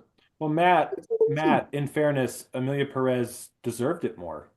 Wait, did Emilia Honestly. Perez get nominated for sound I don't design? know, probably. I would assume I didn't so. look There it was up. a I didn't look nomination. up what got nominated. I just saw that this didn't, and I got mad because I was like, Yeah. that was so That good. They that in deserve it. turn also makes me really upset about the score because this should have been The score for this was nominated. so good. It was one of the best things It of the was movie so for me. good. And It caused me to physically react, and that's how I know it's something that's truly yeah. wonderful. And there were multiple scenes. There were two scenes in particular. The first transformation scene where Margaret Qualley comes out of her back. Fine. Wait, Oh wait, wait, man. So Oh. I had back issues for the past couple days Yeah. because I've been moving, and I swear to God, I was like, man, I low key wish somebody could just cut my back open and align it. Yeah. Like my back's fine now, but man, when I watched that, I was literally like, I wish Yeah. cut my back open, fix this shit, Have a sew younger me you back come up. out. Yeah, a new me comes out and my back is not hurting. There you go. That's That's all what I you, cared about. but you Same have a big exact thing. scar on your back from that point forward. Oh my goodness. This is the area where you inject. I never realized This that mannequin had so much back. Like, also, does that mannequin have scoliosis? Baby it's a got good back, I question. guess. Good question. Y'all can see the spine I though, guess right? he is turning, so it Spine is the most important aspect of the substance. Oh yes. You come down here and you think that's where the initial split's going to happen, but the initial split starts where your injection happens and it splits outwards. my And kind that's of dream is where a mannequin like that, but instead of rubbing it, you cut the back open and Margaret Qualley comes out. There long you as I go. rub the head like a magic genie. There you go. But Drag Antonoff is but gonna kill but me. but So, what I was okay. gonna say was that scene I remember just being like, oh my God, like the first, and then the part at the end, the entire part at the end where the blood is going everywhere and everything is just going batshit crazy. Literally, I was sitting in this chair with my hands over my mouth like this the whole time, just like, oh my God. Like again, kind of like you, Matt, just like I can't believe what I'm watching right now. Like this is So so crazy. so after she got turned into the monster, like me and my aunt, we both had to go to the bathroom, so we paused it real quick. And I honestly thought we had like 5 minutes left in the movie.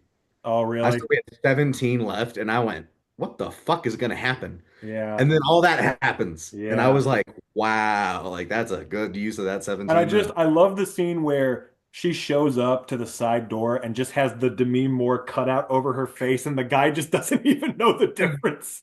The I guy's just know. like, yeah, come on Like, in.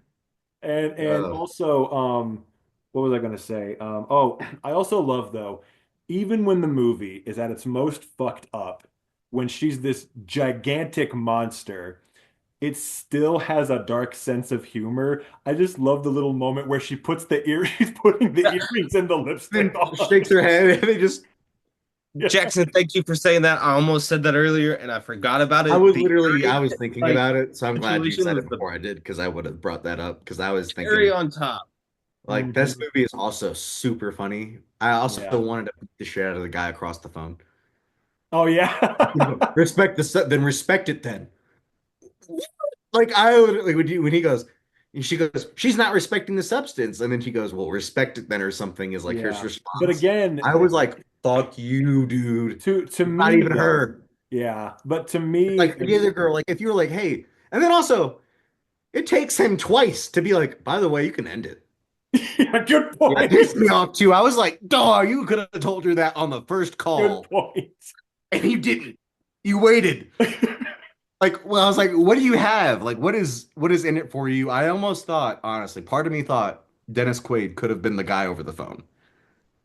That would That have been was a thought interesting. I had for a second. I was like, is that going to be a twist That would have where been he's the one interesting. who's like, I want more of her, but I need a better her, so I'm just going to give her this. That was a thought I had, and then thankfully they didn't do I it. It never would have thought been of bad that. too. That's a good I But wouldn't have liked that, but I mean I would, that's an yeah, interesting I'm glad they idea. didn't do it either because it wouldn't have made sense. Actually, the more I thought about it, I was like, yeah, this would have been not made sense at all because clearly didn't know. But But again, to still, me, when he keeps saying so, respect it.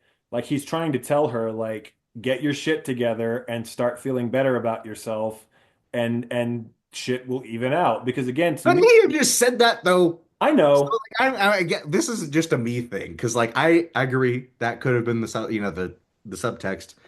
It just pissed me off. No, I agree. Him You're do pissed that. off the whole time at everybody in the movie except for Demi Moore. Like Yeah. almost every character in the movie is just like. I also love again. You want to go back to them not being the least bit subtle and it being brilliant, like just to make their point, just the great ways they make their point, like because there's that scene earlier in the movie, and again, kind of a dark sense of humor about it too, where there's that scene earlier in the movie during the audition where the guy says, "Oh yeah, she'd look better if she had a boob in the middle of her forehead," and then later on when she's the monster, the boob like falls out of her of her forehead. eyeball. And Yeah. as No, if but to yeah, say, when like, he well, goes, really? Would it be better? You well, I know? love the cutback too when they go, everything's in its right place or in the Yeah, right place or something like yeah, that. And it's like clearly, I like yeah. that was And again, I just love, again, just like them. I just love the just batshit, the commitment to just being so batshit and over the top with its point. It works so well. Like right off the bat, especially when you see Dennis Quaid in the bathroom, like it just sets the tone right away that this isn't the real world. This is like a heightened, like everybody's kind of crazy and off, kind of everything's kind of over the top kind of world. And it works so well and it draws you in so well. And you just, yeah, I, so many great things to admire about it. I agree a lot. I do want to bring this up too because I think this is also like her second film, I think. As Yeah, far as yeah, yeah. such as Revenge they had is only made like so two films. good.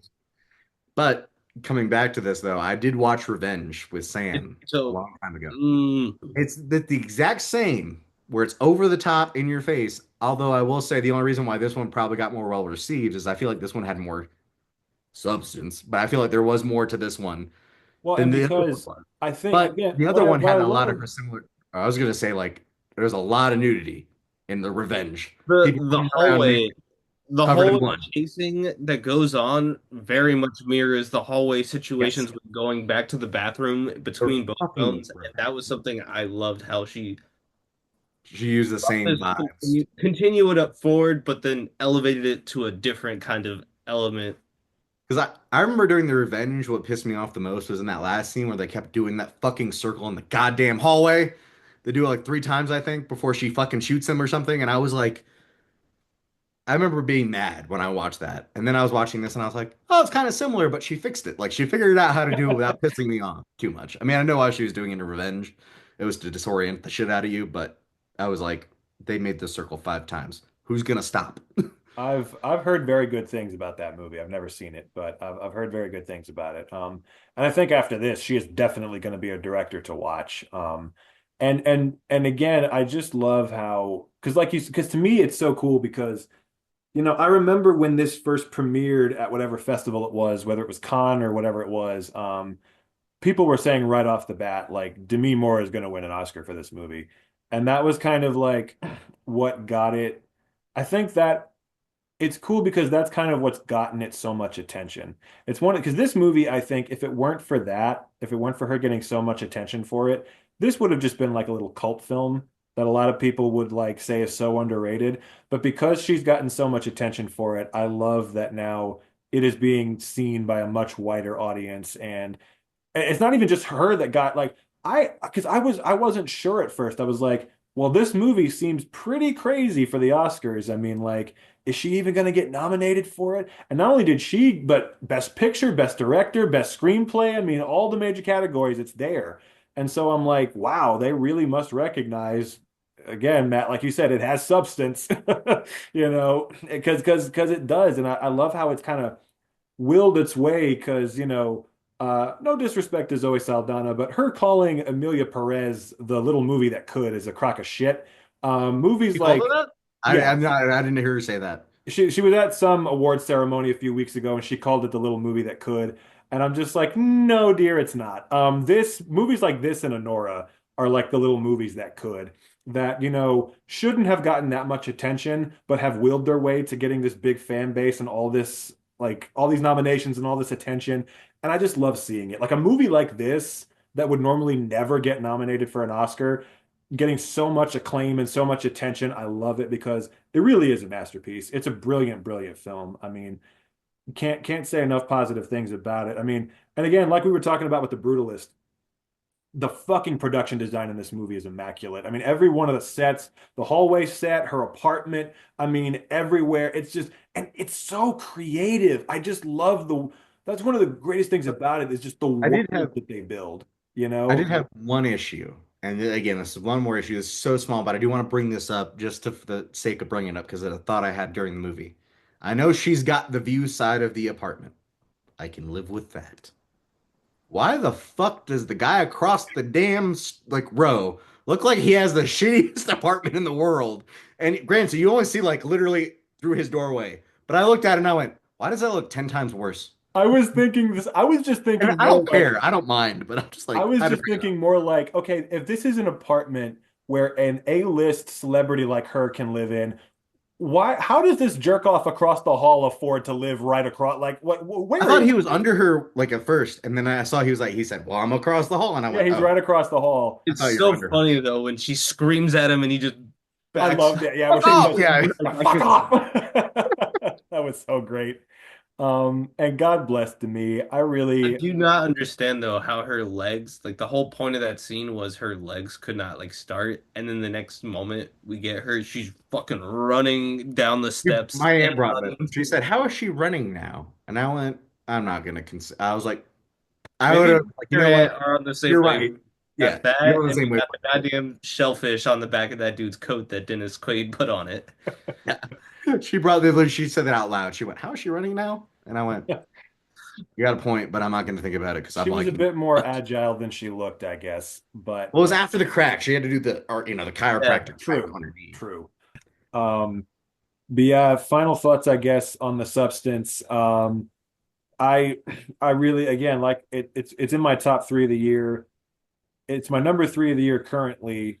But if I were to, Anora is my favorite movie of the year so far. But if I had to pick what the actual like best objective one is, it would be The Substance because truly just some of the greatest, most original creative filmmaking I've seen this decade so far, if not the century. I mean, just like really incredible, just well made, incredibly original, incredibly, meaningful with what it's trying to say, incredibly just weirdly darkly hilarious at times, and just, great performances, great production design, just great everything. I mean, just like, and again, like the body horror is so effective. It's just like everything, whether it's like her transformations or the scenes where the first thing where she comes out of her back, and just like everything just works so Down well. to the And color of like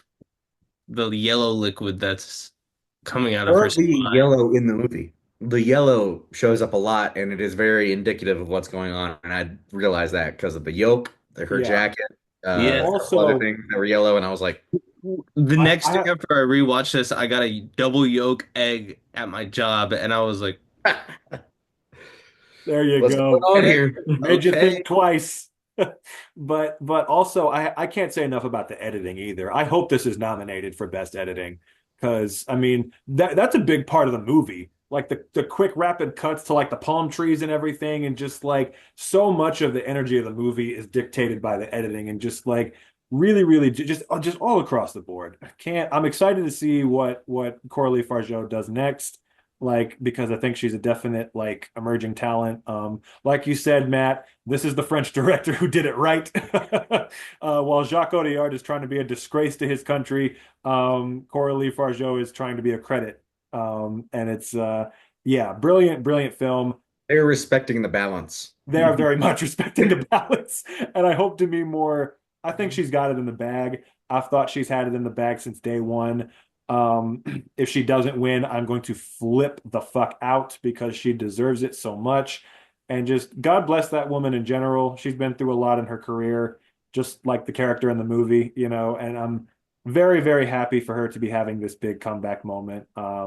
And I can't believe that woman is 62 years old. I mean, just like, oh Lord, still fine as hell, just to this day. Just and just a wonderful person, wonderful actress, always has been, and just hope to see more of her now that she's getting so much attention, because she deserves every last bit of it. Hell Um, yeah. So Sam, do you have anything to say about the substance? Any final remarks? it should win Best Picture. I hope it wins Best Picture. I don't think it will. I think the fact that any of this is like allotted within the celebrations that are of the celebrations of 2024 is wonderful. It is easily like you said, Jackson, top three for me. The other two movies in my top three are not nominated for Best Picture, so take it. So that clearly means the substance is where it should be. Furiosa should have taken Emilia Perez's place. That's just my opinion. anything should have taken Emilia Perez's place. A fucking, direct-to-video movie about Barney the dinosaur could have taken Emilia Perez's place. I mean, I'm just But shouting out very Furiosa. evidently, Goddamn, one of the best movies of 2024, in my well, I opinion. haven't seen it. It's on Netflix. It's great. It's a long movie. I would, but it's I'm great. not the least bit interested in it, but maybe I one saw day. it the second time and I was like, fuck. This y'all are is talking a, about Furiosa. yeah, I watched it with my aunt recently. She didn't quite like it, so it could be a 50-50 movie, but Give me Charlize or give me death. Anya Taylor-Joy does a great job. But Yeah, my but also the last 15 minutes of that movie. that's what Swear to solidifies it for me, the God, last 15 minutes, really. that shit is what pisses me off. You hate the last 15? Yes. I love the last 15. See, that's what literally did it for me when I was like, they did this. And Speaking not of, even in a bad way. It was like a great. it's I thought that fitting was the going. best. It's fitting going from the substance to Furiosa, talking about ageism. Can't have a 40-something-year-old actress playing this part. We got to have a 20-something-year-old actress doing it. I'm just not about that. But yeah, I've heard it's visually interesting at least. But It made sense to me. Chris Hemsworth's great. I'll say that. yeah, I mean, I could Chris tell from the Hemsworth, trailers. I could tell that's from the why he trailers is he was part of going the to 15 kill the minutes, in my movie. opinion. That also makes it. But also the best ending for a villain, death, like, or not even death, but the way they fuck him up is like, I was like, wow. But one thing I was gonna say about this year's Oscar group before we end out the thing is, while I love The Substance, and I love all the movies you've watched, I agree with Jackson. Nora is my favorite. I'm really rooting for that one. I think that movie just has emotions that aren't even fucking describable sometimes. It's amazing. I know Sam hasn't seen it yet, but Yeah, no, I'm Watch that excited to as watch soon as possible, man. It is it's so good. such I cannot, yeah, it's brilliant. It's But brilliant. And yeah, just that is I'll take the baton from you there and also praise that movie. It is because we didn't pick it, but it deserves to be mentioned. it is. Because brilliant movie, really didn't know what I was in for when I started it, and did not realize whatever you think it's about going in. One thing that you're not going to expect is how unbelievably funny it is, and just like, really, but also has really like moments of profundity and just all kinds of things. And again, no disrespect to Zoe Saldana, but to me, Anora is the real little movie that could, because that's all of Sean Baker's movies are usually so small and just not accessible to mainstream audiences. So the fact that that thing has willed its way to being, I think, the movie that's going to win Best Picture, most likely, like that's What's brilliant is it's like only Mikey Madison who's really like the star. Like she's the only one people knew. Everyone else in the movie, you don't fucking know their complete name. unknowns. You Yeah. never seen, and then they just kill it the Yeah. whole movie. The Kill guy, it. the fucking guy, the actor's name is Karen Karagulian, the guy who plays Toros. Yes, Toros. That is one Yes, of the yes, greatest and Toros. funniest performances. No disrespect to Yura Borisov, who got the nomination. I think he deserved it more. He was so funny the whole way through. He was killing me. This, not to give it away for Sam, but the scene with the car, you remember that? Yes. Where they're trying to get the car. I was Yes, yes. literally doubled over laughing For during me, not the car scene. Yes, the courtroom scene. that too. Yeah. He's like, I object, and they're like, Shut the fuck up. yeah, they're like, the judge is like, you're not even a fucking lawyer. Who are you? Yeah. I'm just like, this guy. The whole movie. I mean, yes, that's why Maybe when it's, Sam sees it, maybe we can do a follow up where we talk about that one, but or maybe not. But I either would way, love to because that goddamn movie yeah, is like it because it's funny as hell, like you're saying, but it hits the dramatic points so fucking well I too. know.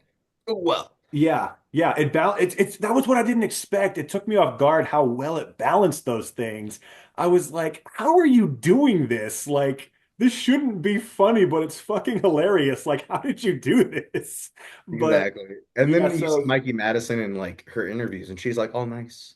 She's like, "Oh, hi, I'm a California girl." yeah, like See in I the movie, and she's like, "Fucking, you the would only not." other movie, the only other movie I've seen her in is Once Upon a Time in Hollywood, and that was a long time ago. So like, Ooh, I'm not I got super some fun knowledge familiar. for you, my dude.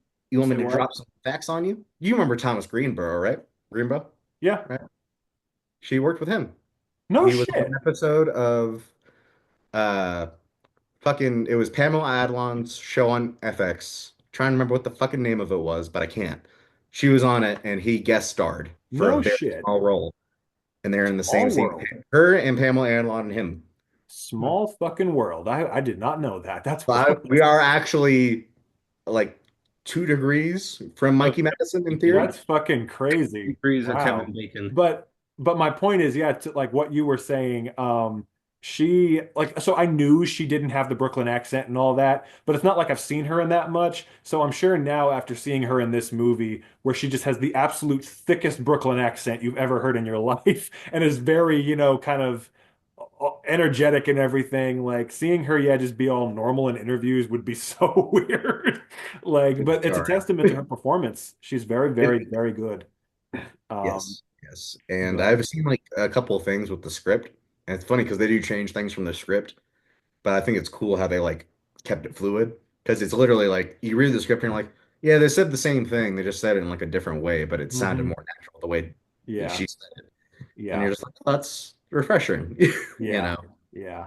But And yeah, then also, have you guys? Or I want to bring this up real quick because I forgot to during the substance. Have you guys seen any of the screenshots from the substance script? no, I have not. Mm-mm. Please do. It's nominated for best writing.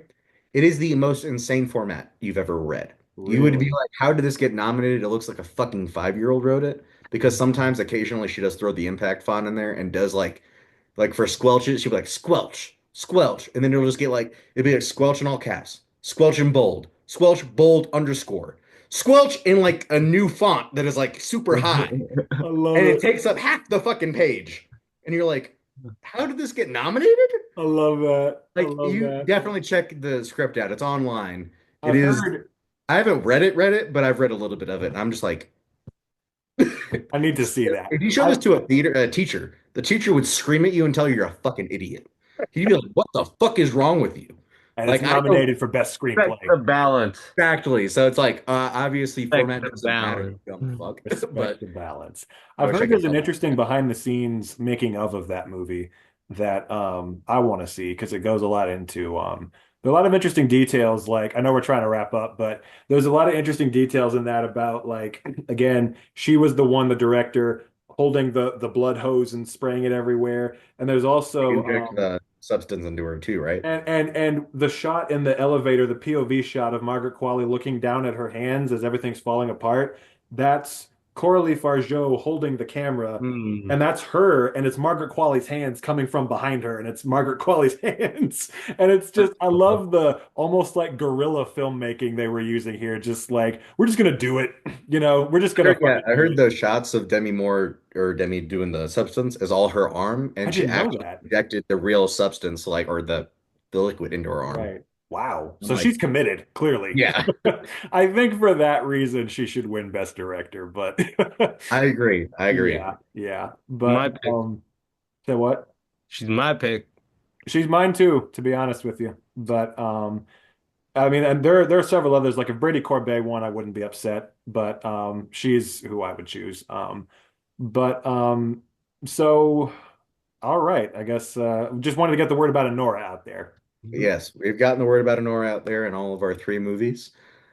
We, at the time of recording, the Oscars haven't happened yet, so we're all just vying for our picks and hoping to God it has. I think by the time it has been released, the Oscars will have happened, right? No, Or is it this is going up the Wednesday 4 days before the Oscars. before. This is going up tomorrow. Yeah. perfect? This is going up Perfect. So tomorrow. nobody's gonna know either who won. Hopefully, if you haven't seen any of the movies that we've mentioned, you'll give them a watch. You can get a free subscription to movie for Substance. The Brutalist, you're kind of fucked on at the moment. Unless it's You're gonna playing in a theater near you. yes, unless it's playing in theater near you still. And Emilia Perez is on Netflix for everyone to fucking see. But none of you want to course. watch that. And Anora isn't on shit until it's on Criterion. You can rent it on April Amazon. 29th or 21st, something like that.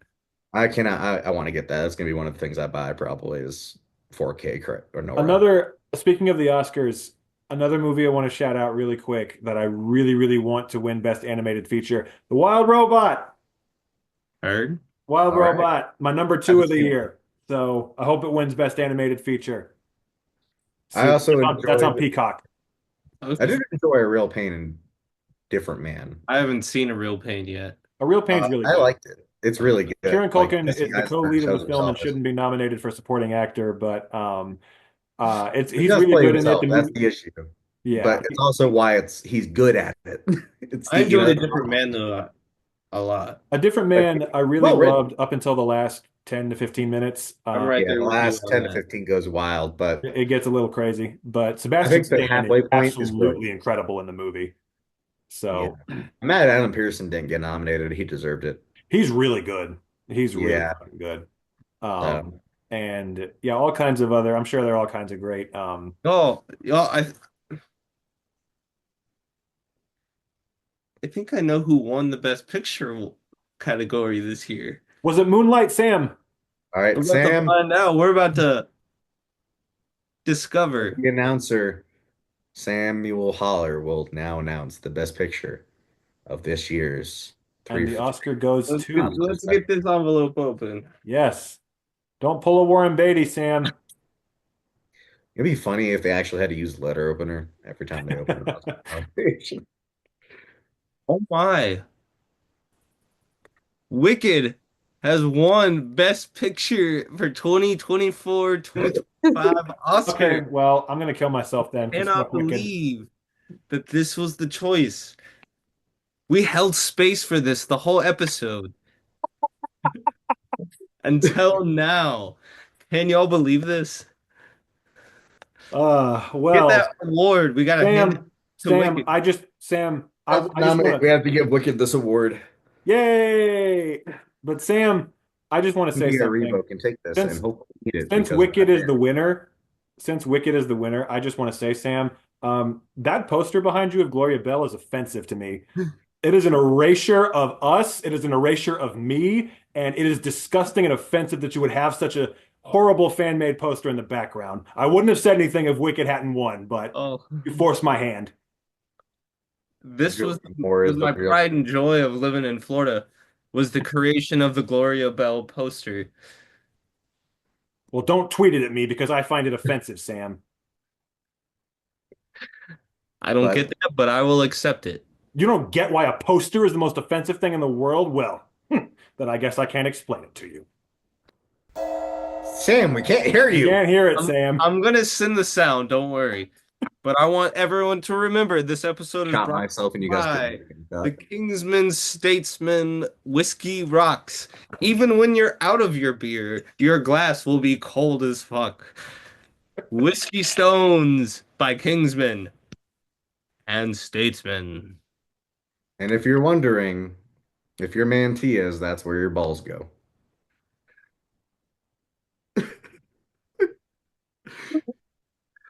Oh, Well, this has been Everyone. an Oscar special for 3 for 3. Woo! We hope you enjoyed it and will enjoy the upcoming Oscars as we try to. Wicked wins. Wicked wins. Shout out to Conan O'Brien. He's the only reason I'm going to watch the damn ceremony. Literally the only reason. I hope to God he makes some funny jokes. He's Conan O'Brien, of course. I think he's hilarious. So I'm rooting for him, and I'm not going to be like. It's almost literally. I can't even believe when they announced him. I was like, "What? He's too good for this. Like, how? This isn't possible. How could you have gotten someone this good for the job?" I've been waiting for like a piano to fall on his head or something because I'm like, this is just too good to be true. The funniest thing that his friend is Kevin Nealon, and I listened to his podcast. Mm-hmm. Texted Kevin, and he was like, Yeah, no, I saw that. Yeah. Like I'm doing the Oscars, and Kevin responded with, "It could go great or it could go really bad. Two are very distinct possibilities." And I'm just like, he got the, I was like, that is great. Like, Because I watch clips from his podcast all the time. Yeah, so the Kevin Nealon one was hilarious. I hope Sona and Matt show up. That would be awesome if they're both there. well, this has been Oscar special 3 for 3. We hope you guys enjoyed it, and we'll check out some of the Oscar movies if you haven't already, in anticipation of Conan O'Brien's special. Our time has come to an end. It sure has. Cheers, everyone. Cheers. Unanimously, we are 2 for 3 this week. 2 for 3 unanimously. Unanimously, yes. Kind of rare recently. It's kind of one of the only times I think we've been in agreement, all three of us, on each of the films. So that's interesting. I like that. We're in sync this week. I like it. Let's hope the viewers like it, because it seems like they like it when we fucking argue. I noticed all our views go up when we argue, and I'm like, what? Yeah, I guess Can so. we agree? Now we're gonna have to like do episodes where we're just like playing up the drama all the time and just like fighting each other. And shit. I really, really Literally. hope the ham special does not do well. So, like, y'all can go fuck yourselves with your celebrations of the ham special, because They that argue a lot in the ham sucks. special. Fuck the ham. Hey, I take offense. Okay, to mi that. I jamon. like the ham special. I'm on. Okay, mi jamon. At the nightstand or the newsstand. Yeah. Peace. 3. 3 for 3.